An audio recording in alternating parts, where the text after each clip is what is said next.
One of the most unexplored and mysterious places on Earth is located in plain sight.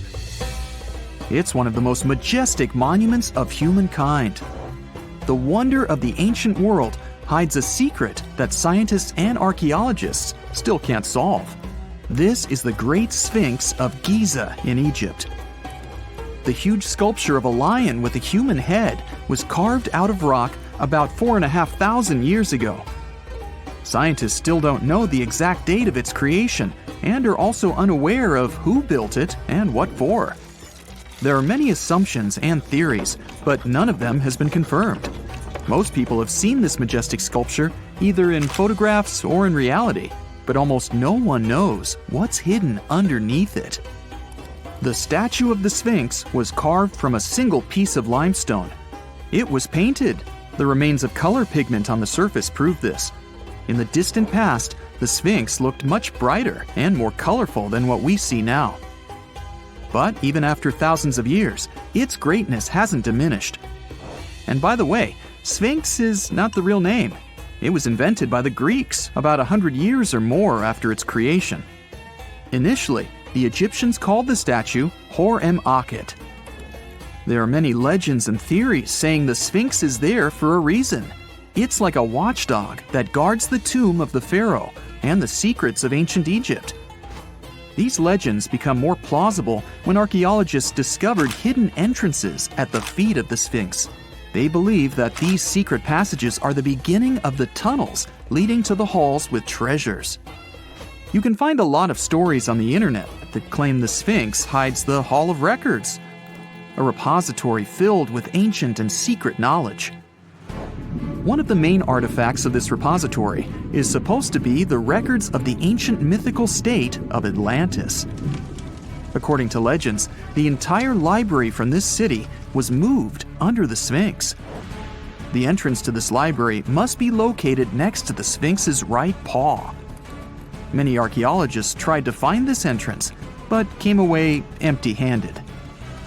Also, there are many images with detailed diagrams of the underground city that consists of a network of tunnels and chambers under the Sphinx. Someone says there are structures as tall as 12-story buildings hiding underground, but there's no evidence of this. Archaeologists, even after millennia, continue to explore the mysterious sculpture. At the same time, many Egyptians don't want to learn more about the Sphinx. They're terrified of awakening something supernatural.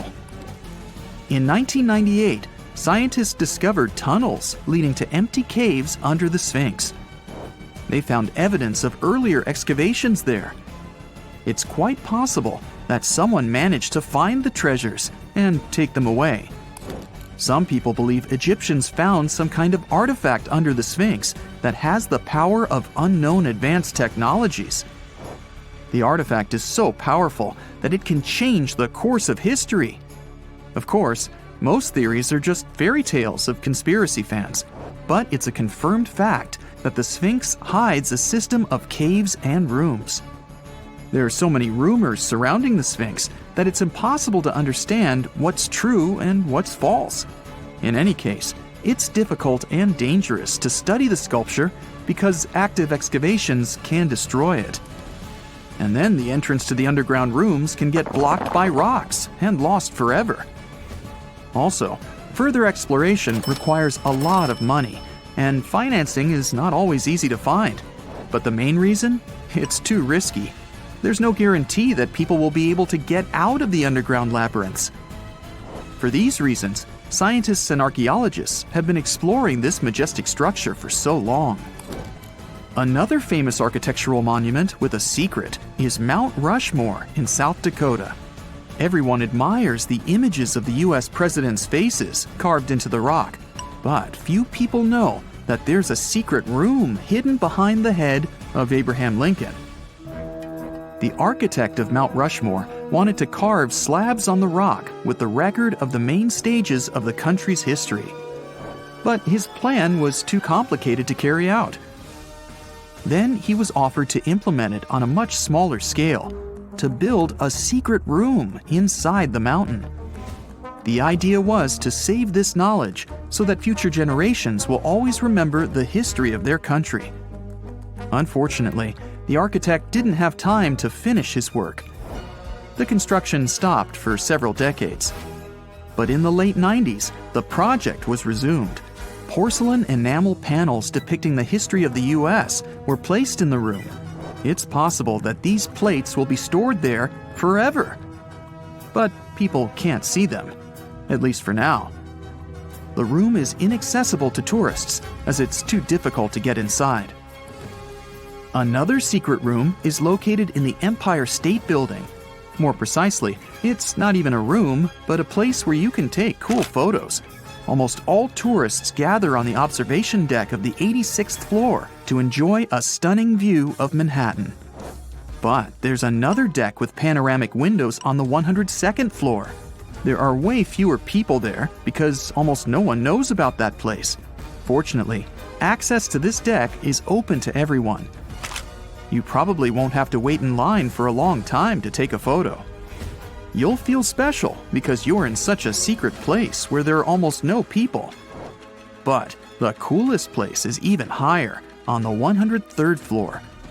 This is a spacious observation deck where celebrities get their photographs taken. It's not a public place, but if you know the right people, you can get there. There are almost no security measures on the site. Only a low ledge between you and an abyss. That's why crowds of people are forbidden from coming here. It's not so easy to get there, and you're unlikely to succeed without a guide. First, you need to choose the right elevator that will take you there. Then you'll go through several engineering rooms filled with pipes, electrical panels, and other technical stuff. The final part of your way is a set of stairs inside a tiny corridor. And here you are, at the top of New York. Now we're in Paris. See the Eiffel Tower? Inside it, there are restaurants and observation decks. But if you try hard, you can find a secret apartment. Now it's a museum, but it was built so that people could live in it. The architect of the tower, Gustav Eiffel, created this apartment in 1889 for himself. It's almost at the very top of the Eiffel Tower. Imagine what a beautiful view he observed every day. He was the first and only tenant. No one else could gain access to this place. When the architect passed away, the apartment remained empty for a long time. Only recently, they restored it and turned it into a museum. Inside, the epoch of the last century is recreated. They even put wax figures of Gustav Eiffel, his daughter, and the American inventor Thomas Edison inside the room. This place is filled with an endless stream of passengers, office workers running late, visitors from other cities, noise, and train whistles. At Grand Central Station in New York, among all these sounds, you can hear the sound of a ball hitting a racket, if you're in the right place. A real tennis court is hidden inside New York Central Station. It belongs to a tennis club that arranges corporate games for employees of many companies. The club was opened in the 60s. Now we're moving to London, Charing Cross Road. It isn't easy to find one secret place here. To do this, you need to look carefully at your feet. Do you see these sewer grates in the asphalt? Inside them, you can notice two signs with the name Little Compton Street. Yeah, there's another street right below you. It disappeared from all maps at the end of the 19th century. Charing Cross Road was built over it. The identification signs that you see are part of old engineering tunnels. There's another interesting place in London. It's located in the southeast corner of Trafalgar Square. At first glance, it looks like a thick lamppost, but there are too many tourists walking around. You come closer and realize that one person can easily fit inside the post. The lamppost belongs not to an electrician, but to a police officer. Yeah, this is the smallest police station in the world. It was built in the 1930s and used as a watch post. Officers had to sit there one by one and watch Trafalgar Square. That always attracted a lot of pickpockets and all kinds of other criminals. Beneath the sands of Luxor, scientists found something that was perhaps never meant to be found. over 1,000 decorated stone blocks that belonged to the ruined temple of a woman pharaoh. It got us thinking, why was this temple so brutally destroyed, and who was this woman? Her name is Hatshepsut, and she is now considered one of Egypt's greatest pharaohs, but for a long time, history almost forgot her. She ruled during the 18th dynasty, from around 1479 to 1458 BCE. She's remembered for her ambitious building projects, successful military campaigns, and flourishing trade expeditions. It turns out she was one out of 4 women to take the title of pharaoh in Egyptian history. The next woman would have to wait for 1,500 years to reign, and that woman we know as Cleopatra. The story of how Hatshepsut got to be a pharaoh is the most colorful part of this tale. As far as most dynastic rules go, it's usually men that are first in line for royal thrones. In Egypt, that was the same.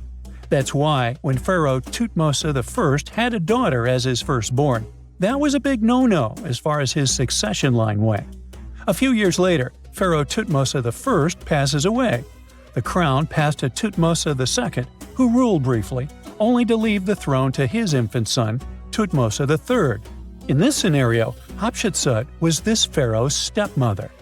So what happened was that Hatshepsut served as advisor to her stepson, since he was too young to rule on his own. But after 7 years, she made an unprecedented move. She decided to seize power and declared herself Pharaoh of Egypt. Now this was not a simple power grab. Hatshepsut understood that if she wanted to rule, she had to present herself as a legitimate king. In a bold move, she adopted the full royal regalia, including the false beard traditionally worn by male pharaohs. She was often depicted in statues and hieroglyphs as a man, wearing the pharaoh's kilt and headdress. But this wasn't about disguising herself. Experts believe she never tried to hide her identity. Inscriptions on her statues often included feminine titles, like Daughter of Re, or grammatical structures that combined male and female terms, such as His Majesty herself. This showed that while she adopted traditional symbols of kings, she still acknowledged her true gender. But she needed to go even further. To legitimize her rule, she crafted an elaborate origin story. She claimed that the deity Amun himself had visited her mother in the form of her father, Thutmose I, and that she was his divine daughter. Now this was no small claim, since pharaohs were seen as deities on earth. By aligning herself with Amun, she strengthened her right to the throne. In temple carvings, she depicted this divine birth with Amun, presenting her as his rightful heir. These narratives weren't just mythology, they were tools, ensuring her position remained unchallenged. Hatshepsut also took a new name, Ma'at-Kari, which translates roughly to "Truth is the soul of the sun god." The word Ma'at was central to Egyptian beliefs. It represented order, justice, and divine balance. Pharaohs were expected to uphold Ma'at to ensure Egypt's stability. By calling herself Ma'at-Kari, Hatshepsut was likely reinforcing that she was a legitimate and rightful ruler. Her reign was truly great. She led Egypt into an era of peace and prosperity, launching massive building projects and restoring temples across the kingdom. Her most famous achievement was the construction of her temple at Deir el-Bahari, a pretty impressive architectural masterpiece carved into the cliffs of Luxor. Hatshepsut initiated one of the most ambitious construction projects in ancient Egyptian history, commissioning monuments, temples, and obelisks to immortalize her reign.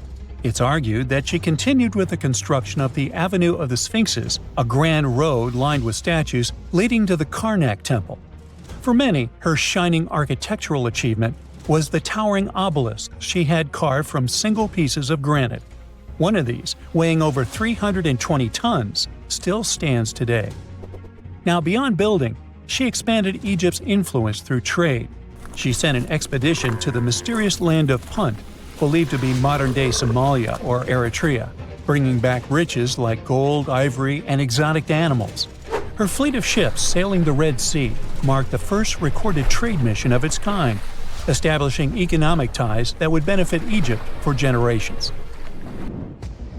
Yet, for all of her success, something strange happened after Hatshepsut passed away. Her successor, aka her stepson Thutmose III, who had been overshadowed by her rule, took a drastic step. He ordered her name to be erased from history. Her statues were defaced, her inscriptions chiseled away, and her achievements credited to other rulers. It was as if she had never existed. Some believe Thutmose III wanted to reclaim his rightful place as pharaoh, while others suggest that later rulers, uncomfortable with the idea of a female pharaoh, sought to restore traditional male dominance. The story gets even more tragic. The power struggle between stepmother and stepson continues, since, even after her passing away, Thutmose III built his own temple right next to Hatshepsut's at the Valley of the Kings. But he built his temple with one deliberate modification. His monument was built 11 feet higher than hers. Mind you that this was no accident, it was a symbolic statement. He wanted to overshadow her legacy. But history had other plans. Hatshepsut's legacy started to be rediscovered in the 19th century, and it was only through careful archaeological investigation that her reign was properly recognized. Today, Hatshepsut is remembered as one of Egypt's greatest pharaohs. Her reign, once erased, has been reconstructed through constant archaeological discoveries, proving that her power and influence could not be so easily forgotten. Her resting place had been hidden in plain sight, her body removed from its original chamber in an effort to erase her from history. This final piece of evidence cemented her legacy, proving that even attempts to erase a pharaoh could not really do it. Hatshepsut's grand temple, Djeser-Djeseru, was a stunning architectural feat, designed to immortalize her reign and solidify her divine connection to Amun. But after her death, her successor, Thutmose III, launched that calculated effort to erase her legacy, and parts of her temple were dismantled. Historians still debate why. Was it a dynastic power move, an attempt to restore traditional male rule, or a bid to strengthen Thutmose III's claim to the throne? Maybe he was just a jerk. Whatever the reason, the destruction wasn't immediate. It happened decades after her death, suggesting it might not have been a personal revenge, but a broader political strategy. Yet, despite these efforts, her temple endures, and so does her story, a defiant echo of Egypt's first great female pharaoh.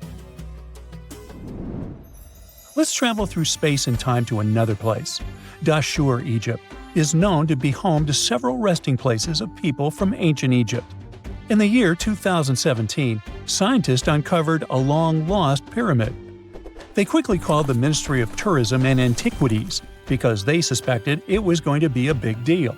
Unlike most pyramids that were found in the area, this one was completely sealed. Lifting the capstone was a delicate process. When they finally managed to open the pyramid, they expected to find an undisturbed chamber. Instead, it was chaos. The place had been looted, and the personal items of the person that had passed away were scattered all over. But in the middle of the wreckage, they found a chest. Using the latest scanning technology, they managed to read the damaged hieroglyphs on its surface. What they found was unbelievable. The name inscribed there was as clear as day: Princess Hatshepsut. Ooh. The discovery made in 2017 also opened up a lot of questions. After further analysis, scientists discovered the remains belonged to another Hatshepsut. It belonged to a princess that lived during Egypt's 13th dynasty. The fact that her resting place had been looted before it was sealed made scientists wonder, were these ancient people trying to hide something about this public figure? And why is there almost no record about her in ancient Egyptian history? Ooh, stay tuned. Wow! Scientists have found a lost city beneath Egypt's pyramids. And it's incredibly large, bigger than the biggest target you can imagine. Underground chambers, passageways, and vertical structures. Scientists have no idea what purposes they serve. But let's start from the very beginning. Italian and Scottish scientists studying the Pyramid of Khafra discovered something that looked like secret tunnels under 3 pyramids. This find might change what we know about ancient Egypt. The expedition, called the Khafra Project, was led by Corrado Malunga from Pisa, Italy, and Filippo Biondi from the University of Strathclyde, Scotland. Their mission was to focus on exploring Khafra's pyramid, the second largest on the Giza Plateau. Scientists uncovered a massive structure beneath the Pyramid of Khafra. Could it be an ancient Egyptian underground city? The experts analyzed the data they had and came to the conclusion that 8 large vertical structures could be hiding beneath, possibly wells or shafts. They extend a staggering 6,500 feet across. Imagine placing 2.5 Burj Khalifas on the ground, one after another, and you get the sheer size of this find. These shafts also plunge nearly 2,000 feet underground. Some of the deepest underground stations in the world are located at a mere 380 feet underground or so. These cylindrical shafts are surrounded by spiral paths. Picture some old Gothic castle. They're connected to 2 giant, weirdly shaped chambers. Are those cubes? Or possibly bowls? Each of these chambers is likely more than 260 feet across. Now, even though we know about the structures now, no one has figured out their original purpose yet. Want to hear something even more shocking? Okay then, the team is almost sure that similar access points can be found under all 3 pyramids. In other words, all of them might be linked by a hidden system of underground tunnels, chambers, and passages. Even deeper, about 4,000 feet under the surface, there might be more unknown structures. And doesn't it add to the mystery? But the coolest news is that, according to some team members, these hidden structures near Giza pyramids could align with the legendary Halls of Amenti. In ancient Egyptian mythology, it's a place where people are believed to arrive when they're close to the end of their days. There, they are said to take a 3-day-long trial, facing their biggest fears. Now, how did scientists even discover these hidden spaces? To uncover them, researchers used 2 satellites positioned 420 miles above Earth. They sent radar signals to the Giza Plateau, and these signals generated detailed images, which were later compiled into a 3D model of the underground layout, including the newly detected shafts. Then, using synthetic aperture radar or SAR technology, which is a type of radar that can penetrate through stone, the team also spotted 5 small room-like structures hidden deep within the pyramid. One of these chambers contained a sarcophagus, which was once thought to be the tomb of Pharaoh Khafra. But now, scientists believe this was a mistake.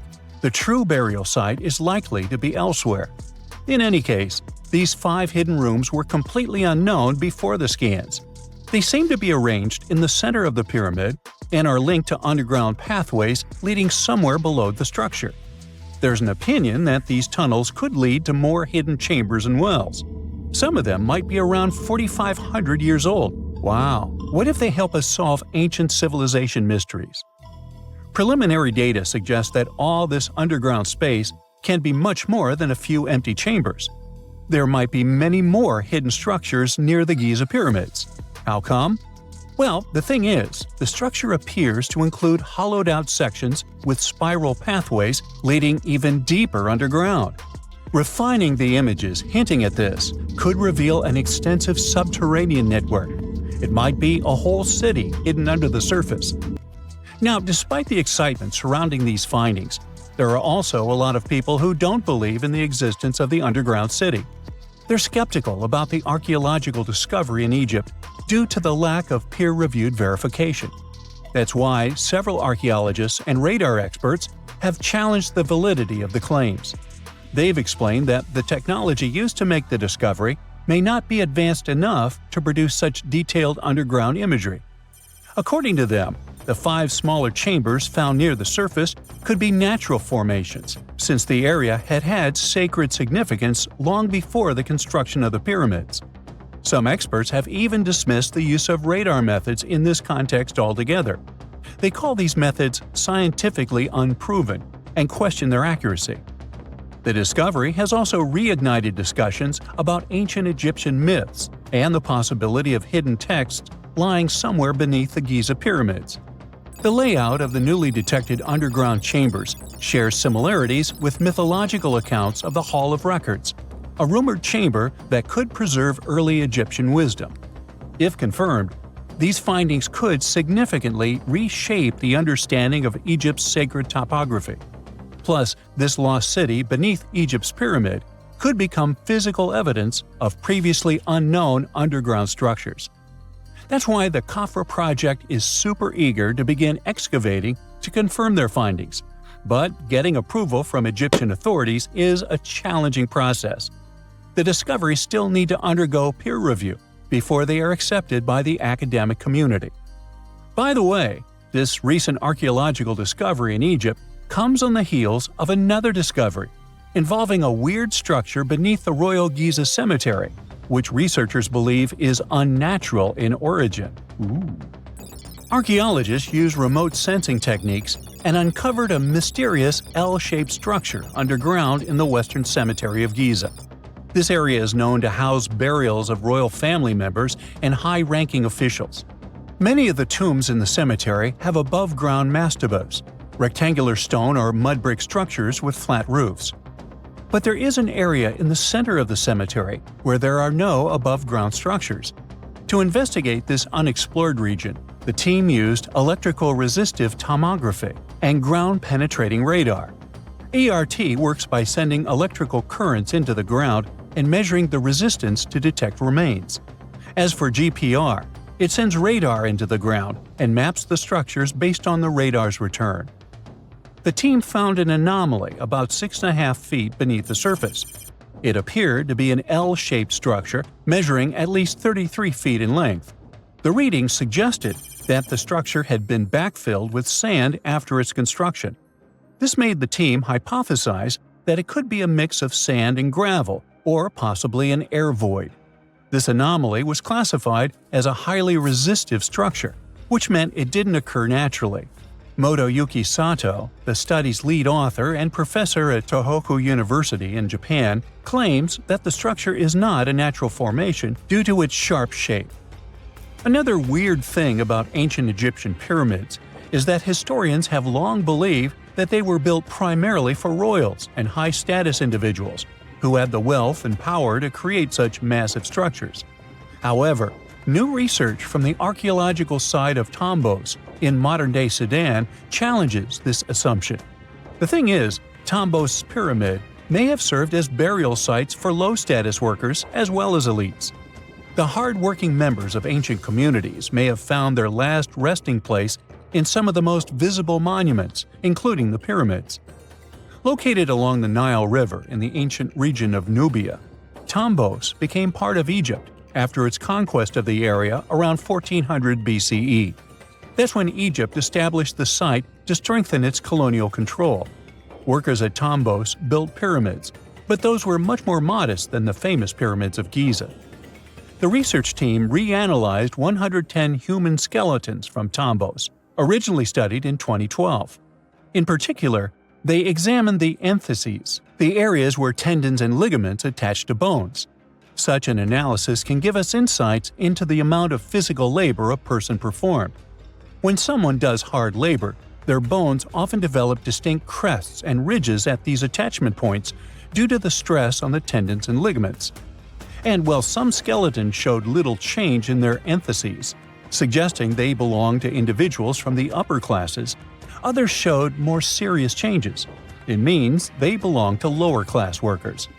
This finding can totally challenge our earlier understanding of pyramid burials, especially the idea that only elites were buried in the pyramids, because the pyramids themselves were designed for the elite. This recent research may prove that lower-class workers may have found their final resting place in these monumental structures too. Most people know that pyramids were built as grand tombs for the pharaohs, designed to ensure they had a smooth journey to the afterlife. The Great Pyramid of Giza, for instance, was constructed for the pharaoh Khufu. But what most people don't know is that this whole pyramid building trend started right here with the step pyramid of Djoser about 4,700 years ago. This massive structure was built for Pharaoh Djoser, a ruler from Egypt's 3rd dynasty. It rises 7 layers high above the ground and stands about 200 feet tall. We think of it today as a phenomenal architectural project, but for ancient Egyptians, the step pyramid of Djoser turned out to be more like a massive experiment, a trial run, if you will, to perfect their building skills before they moved on to even more ambitious pyramids. Reaching new heights is super exciting, but the real mystery is what is going on below the ground. In this pyramid's underground labyrinth, there is a network of tunnels stretching about 3.5 miles long. And some researchers believe these tunnels might have been part of a sophisticated water system that could completely change what we think about pyramid construction. Let's talk about this massive complex located in Saqqara. Surrounding the pyramid, there's what's known as a dry moat, a continuous trench that is up to 164 feet wide and almost 2 miles long. It forms a sort of rectangular shape around the pyramid. This trench has an average depth of about 65 feet. Now, if you were to add up all the earth and rock they dug out to create this moat, it would be about 10 times the volume of the step pyramid itself. For the longest time, people just assumed this trench was nothing more than a huge quarry, a place where they dug up stone and clay to build the step pyramid. Makes sense, right? But when you take a closer look, it doesn't add up. The trench is too narrow and deep to be practical for mining, and its layout doesn't match anything we know about ancient Egyptian quarrying methods. Plus, some sections of the trench are actually covered with a rocky ceiling, which would have made it nearly impossible to use as a quarry. Another theory suggests that the dry moat had some kind of spiritual significance. Maybe it was a sacred place, where souls of nobles gathered to serve the late king in the afterlife. There are even niches in the walls that work as a hint at this spiritual function. But most researchers believe that this purpose likely developed much later, long after the complex was built for Djoser. So, what was the moat really designed for? In 2020, a researcher came up with a pretty intriguing idea. It is possible that this trench was actually designed to collect and manage water, especially after heavy rainfalls. Now, that makes sense when you consider the location. The moat sits in an area that could easily have been flooded by runoff water from nearby plains. This could also explain why the trench wasn't used for new graves until much later when the climate became drier and less prone to flooding. The story becomes even more intriguing as this trench appears to be part of a larger, more complex hydraulic system within the Djoser complex. It is like the trench has several compartments, carefully carved out of the rock and connected by tunnels. These compartments likely served as a part of a water treatment system, where water would flow from one compartment to the next, getting cleaner as it moved along. Now, here is where things start to tie into the pyramid itself. The Djoser complex has a series of underground shafts, and some researchers think that water from the moat's deep trench might have been used to power a hydraulic lift system, and this giant water-powered elevator could have been used to raise the heavy stones needed to build the pyramid. It worked like a volcano, but instead of lava, water did the heavy lifting. Imagine a big deep hole in the ground at the center of the pyramid site. Inside this hole, there was a huge wooden platform, kind of like a giant raft that could move up and down. When the workers wanted to lift a heavy stone, they would fill the hole with water.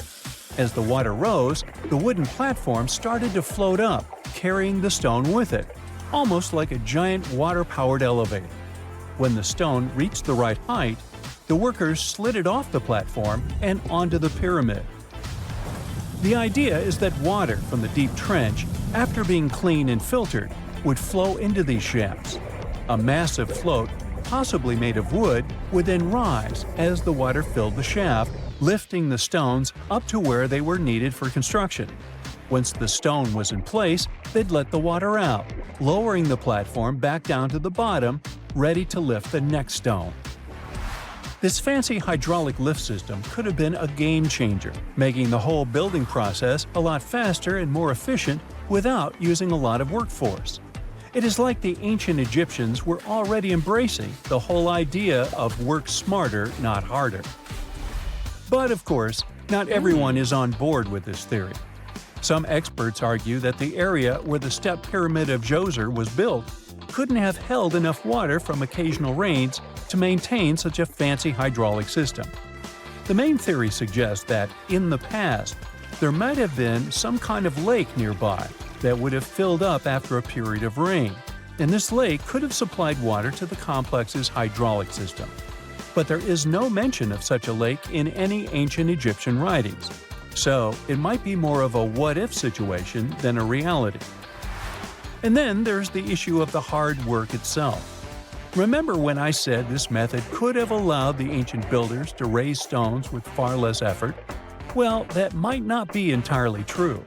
According to some experts, just building this hydraulic device would have required a lot more heavy work than simply moving the stone blocks using good old-fashioned manpower. And let's not forget, the step pyramid of Djoser is like a baby pyramid compared to those that came later. The stones used for Djoser's pyramid weighed, on average, about 660 pounds each, which is nothing compared to the more than 2.5-ton blocks used later for the pyramid of Chephren. If this cool water lift theory gets completely ruled out, we still need to explain how this pyramid was built in the first place. To answer that, we need to rewind a bit and talk about the original plans. See, before Djoser's tomb became a pyramid, the idea was to construct a simple mastaba. This type of tomb was pretty common in earlier periods, a flat-roofed, rectangular structure with sloping sides. But after the original mastaba was finished, they decided to expand it a bit by adding more layers on top. And then they added even more layers, until the construction reached 6 distinctive steps, each one smaller than the previous. And they probably did all this by raising those heavy stones using ramps, not a water-powered elevator. There is still so much we don't know about the step pyramid of Djoser.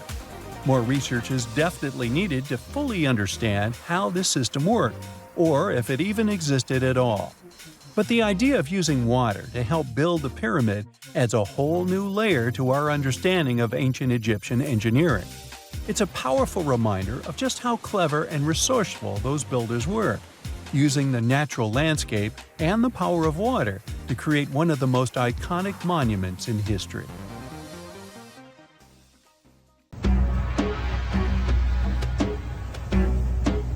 This is not a dune set.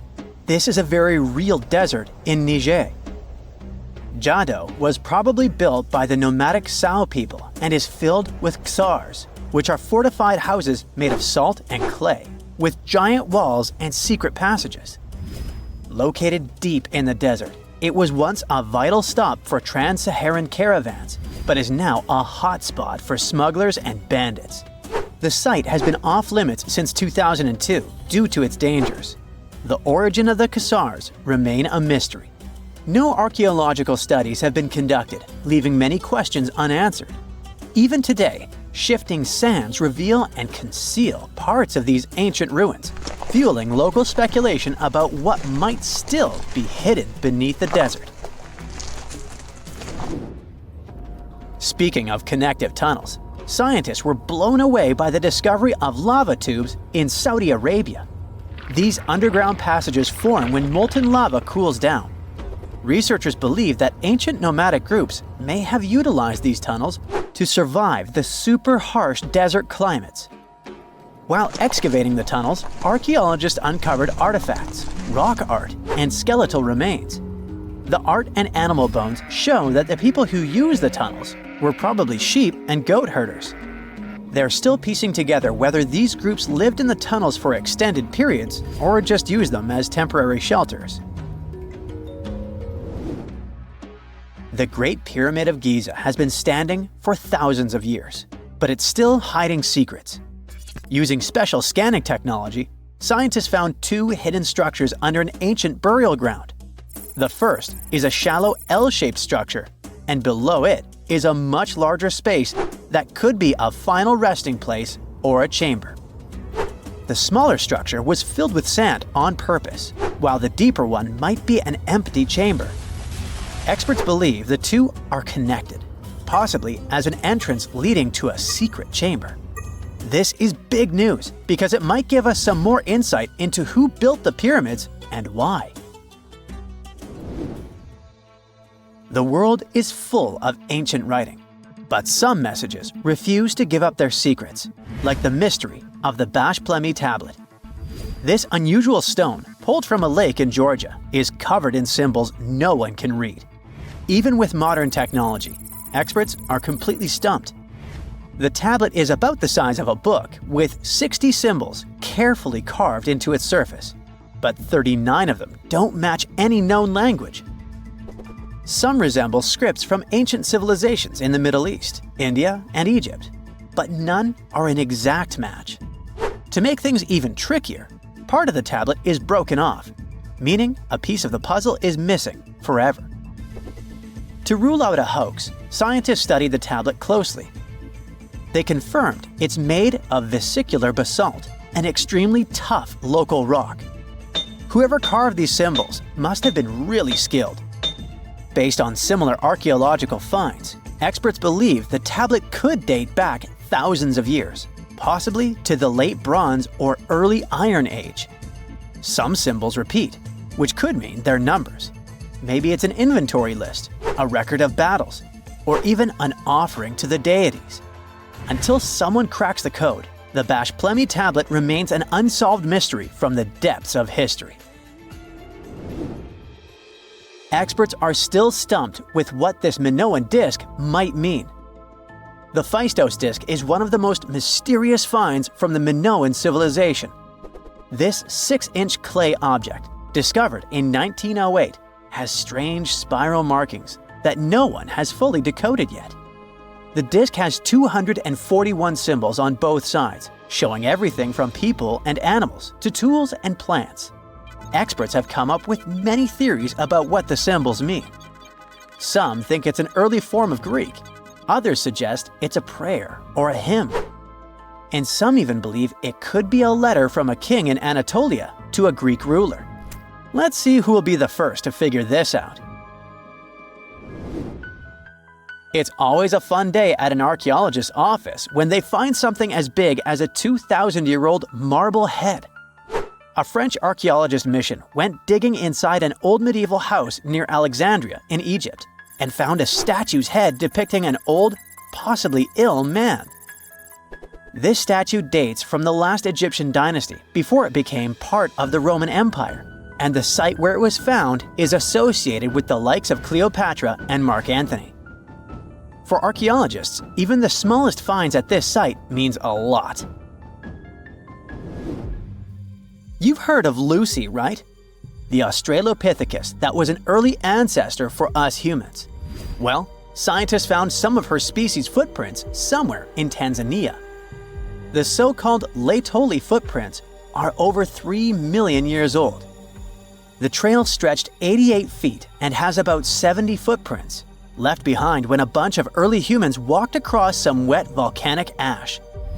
What's cool is that these early humans were already walking on 2 feet, like us, not all hunched over like apes. The close spacing of the prints shows they probably had short legs and a shorter stride than we do today.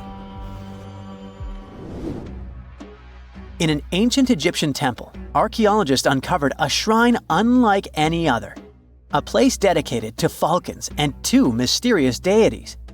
One deity had a falcon's head, while the other wore a crown with a sun disk and cow horns. But the most baffling discovery was an inscription that read, "It is improper to boil a head in here."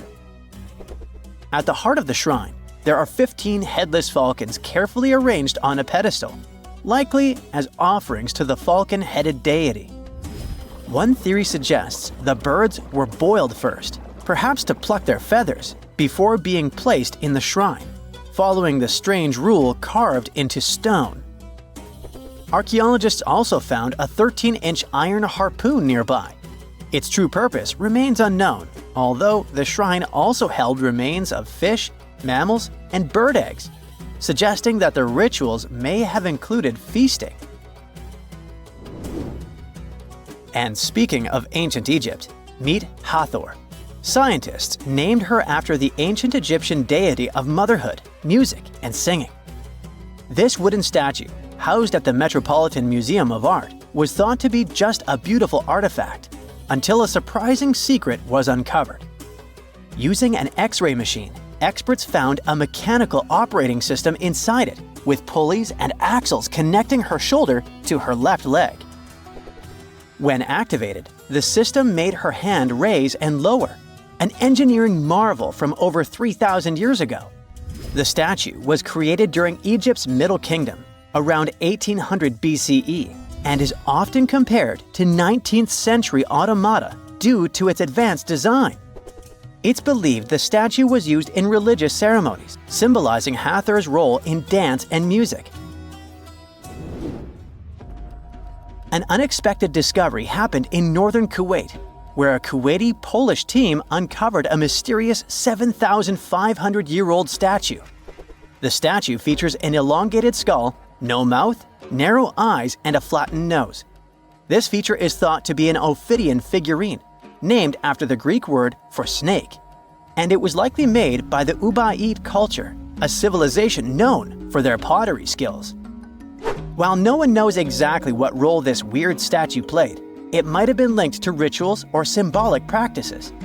Some scientists think these figurines, found in homes or final resting places, were tied to important cultural beliefs. We couldn't mention unresolved mysteries of this world without speaking about these elongated skulls. In the deserts of Peru, researchers uncovered 5 ancient skeletons, 2 with unnaturally elongated skulls. While head shaping was common in many cultures, these skulls defy explanation. Local legends tell tales of the so-called gentiles, a mysterious race banished underground by the powerful deities. Some say this is what the skulls represent. Others think this is some type of genetic anomaly, which was confirmed after finding an infant skull, too large to be artificially shaped. If there's a question that still baffles archaeologists to this day, it's this one. How did the ancient Egyptians build those magnificent pyramids? As far as we know today, their resources were quite limited, especially in terms of tools and building materials. We still don't have a fully satisfying answer, but hey, we've got some pretty amazing theories worth considering. The leading contender among these theories involves the clever Egyptians employing a sneaky strategy.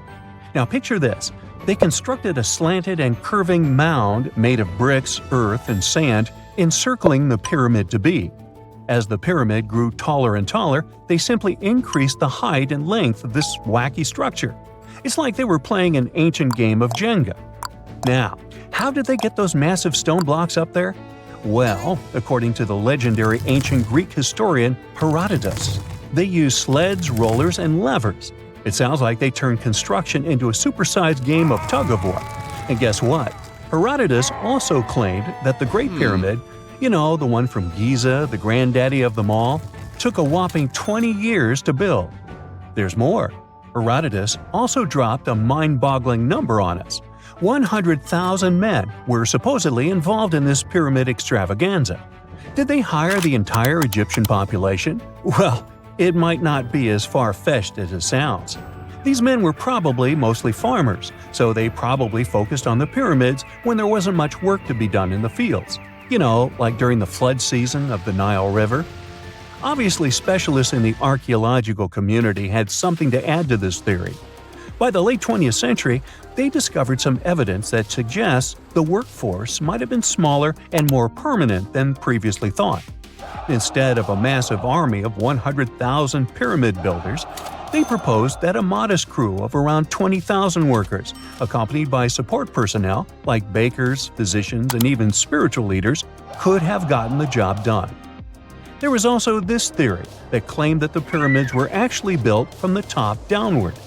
It suggested that these colossal structures were nothing more than isolated hills used as quarries. The stones were supposedly drawn from these hills, and over time, competing engineers took charge and transformed them into the iconic pyramids we know today. Now, before you dismiss this theory as a wild fantasy, some folks thought it wasn't completely crazy. After all, there are instances where isolated hills exist, so maybe this theory had a tiny glimmer of truth. Whether it involved ramp building or ingenious work schedules, one thing is clear. Those pyramids have definitely left their mark on history and on our imaginations. Now, speaking of ancient Egyptian mysteries, there's this gigantic unfinished obelisk sitting in ancient Egypt, and scientists are trying to figure out how it was shaped. Now, some people suggest that our industrious ancestors used handheld pounders to get the job done.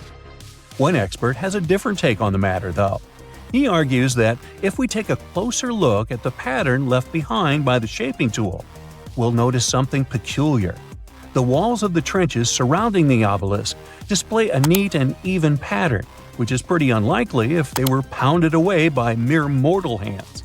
According to this expert, those horizontal striations are usually the result of a tool that takes breaks while removing material, leaving its mark on the surface. But wait, there's more. Imagine the tool being rocked back and forth against the trench walls, clearing away the waste to keep the trench from narrowing. Well, in that case, the tool might have left some funky horizontal striations where it was pressed against the sidewall. This sounds like some fancy technology at play, don't you think? And guess what? The dynastic Egyptians probably didn't have access to that kind of know-how. Another famous Egyptologist from way back also uncovered a bunch of core drills during his adventures. Although the actual drill bits are missing, his collection houses these particular core remnants made of limestone, alabaster, and even granite. These constructions aren't the only amazing thing the ancient Egyptians left behind, though. As it turns out, the Egyptians were the genius minds behind the creation of the handheld mirror. Yeah, that little mirror you use every day to check yourself out. But here's the twist. These mirrors are like pieces of art. They were decorated with inscriptions and figures. But that's not all. The Egyptians had a serious concern with their appearance. They knew the importance of personal hygiene and looking fabulous. So, in their quest for pearly whites, they invented toothbrushes and toothpaste. Dental problems were pretty common back then, and their smiles weren't exactly all white. Dentistry wasn't their strongest suit, you see. Maybe their minds were distracted by all that pyramid building. So that doesn't mean those ancient toothpaste recipes weren't amazing. One delightful concoction included rock salt, mint, dried iris petals, and pepper. Some brave dentists in the 21st century tried it out, and it worked pretty well. Ground-up ash was also used in another recipe to create a tooth cleansing paste. Mint was missing, so that didn't do much for their breath. That's when the genius Egyptians came up with the world's first breath mints. They made tablets from heated spices like cinnamon, and they mixed it with honey. Now, let's shift gears to home decor, Egyptian style. They surely took ornamentation to the next level. While the concept of decorating furniture started in Mesopotamia, the Egyptians cranked it up a notch. They went all out with different colors of ink and even developed various weights of paper. Oh, and let's not forget about those cute little area rugs we all have in our homes today. Guess who came up with the idea? Yep, the Egyptians. They used the versatile papyrus plant to make those cozy rugs. And speaking of trends, the Egyptians loved their knickknacks. They had an assortment of small figurines in the shapes of cats, dogs, and people. These statues were made from various materials, like simple sun-dried mud to the ultimate bling of gold. It all depended on how loaded you were. The Egyptians were also all about farming, and they knew that clean water was crucial for their crops and animals. That's why they came up with some nifty inventions and techniques to make sure their land was fertile and their plants were happy. First off, they had the genius idea of using ox-drawn plows. They had two types of plows, heavy and light. The heavy plow would strut its stuff, cutting deep furrows in the soil, while the lighter plow followed behind, fluffing up the earth. But they didn't stop there. After plowing, the Egyptians would break up clumps of soil and sow the rows with seeds. To give those seeds a good old squish into the furrows, they'd march their livestock across the field, effectively closing up the furrows. But hey, all that hard work would be pointless if their seeds were as dry as the Sahara. That's where irrigation comes into play. The Egyptians were so good at it that other cultures, like the Greeks and Romans, couldn't help but copy their techniques. Now let's switch gears and talk about the marvelous architecture of ancient Egypt. These folks weren't just skilled farmers, they were also architectural maestros. They built these fancy canals to carry water to farms and villages, and boy, did they know how to make those canals look pretty. Just imagine strolling along a canal lined with ornate structures. The pharaoh Ramesses the Great was quite the overachiever when it came to construction. One of his mind-blowing creations was the construction located at Abu Simbel. This building was designed so that twice a year, the sun would shine directly into it and illuminate the statues of Ramesses. And let's not forget about the corbelled arch. Without this architectural gem, we'd be missing out on some mind-boggling structures like the Great Pyramid. The Egyptians knew how to make things stand tall and proud, thanks to their engineering and construction wizardry. They built grand halls and inner sanctums that make your jaw drop, and some of these temples doubled as astronomical observatories. There are countless doors all over the world that haven't been opened for decades, and even centuries. The question is why? It seems that nowadays you can open any door you want. The truth is that some doors were sealed for a grave reason.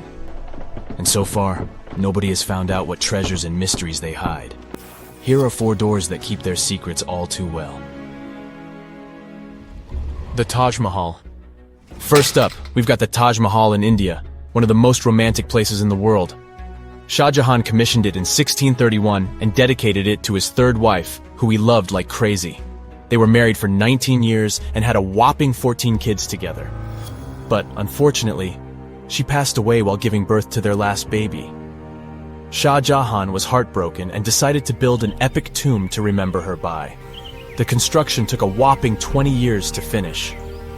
The building has quite an interesting layout. The design is super unusual with these 4 massive 130-foot tall minarets that stand on the corners of a huge platform.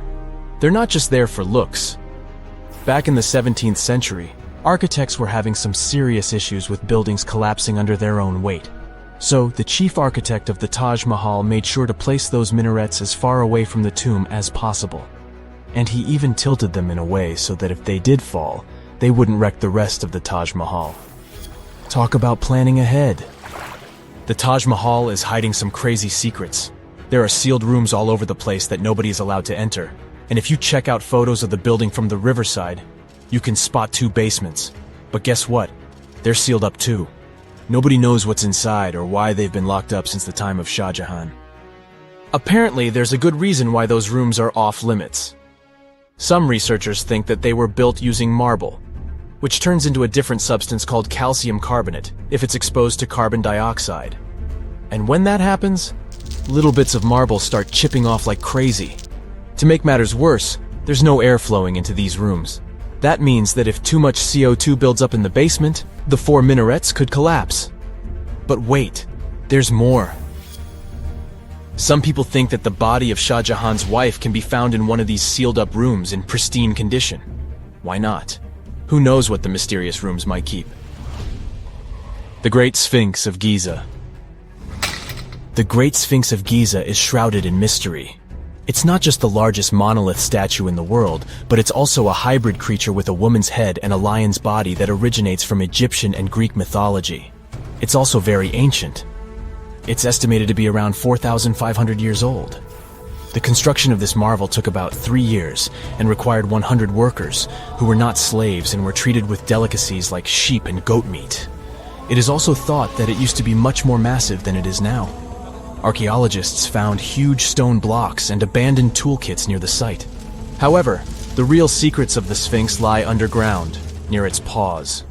A group of scientists used a seismograph to detect 2 hidden chambers beneath the Sphinx's paws.